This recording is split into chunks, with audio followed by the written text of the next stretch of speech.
অ্যাশেজের পঞ্চম টেস্টে অস্ট্রেলিয়া একাদশে বড় পরিবর্তন এনেছে অজিরা। সিডনির মাঠে 138 বছরে প্রথমবার কোনো স্পিনার না নিয়েই মাঠে নামলো স্বাগতিকরা। এই টেস্ট দিয়ে অ্যাশেজে অভিষেক হচ্ছে ইংল্যান্ডের ম্যাথিউ পটসের। অন্যদিকে বিদায় নিচ্ছেন অজি তারকা উসমান খাওয়াজা। ইতিমধ্যে 3-1 ব্যবধানে অ্যাশেজ সিরিজ নিজেদের করে নিয়েছে অস্ট্রেলিয়া।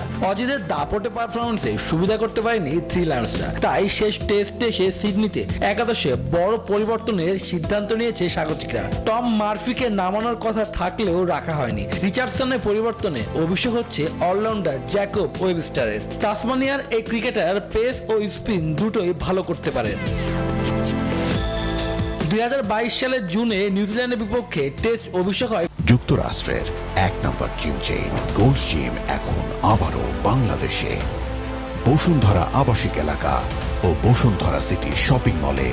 পটসের এবার অ্যাশেজে প্রথমবারের মতো খেলছেন ইংল্যান্ডের ম্যাথু পটস। সবশেষ ম্যাচটি খেলেছেন গত বছরের ডিসেম্বরে হ্যামিল্টনে কিউজের বিপক্ষে। সেই ম্যাচে শুরুটা দারুণ হয়েছিল তার। প্রথম 5 টেস্টে 28 গড়ে নিয়েছিলেন 20 উইকেট। পরের 5 টেস্টে এই বোলার শিকার করেন 16 উইকেট। এমন পারফরমেন্সের পরও দলে নিয়মিত হতে পারেননি। গত বছর জেমি ওভারটন অবসর নেওয়ায় নতুন করে দলে এসেছেন পটস। আন্তর্জাতিক ক্রিকেটে অভিষেকের ঠিক 15 বছর পর অবসরের ঘোষণা দিয়েছেন ওসমান খাজা। ক্যারিয়ারে 88 টেস্টে তার সংগ্রহ 6000-এরও বেশি রান। চলমান অ্যাশেজ সিরিজে শেষ টেস্ট খেলে ব্যাগে গ্রিন তুলে রাখবেন তিনি।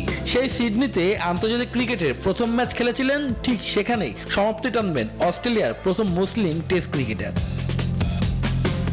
শুভদেবনাথ, নিউজ 24।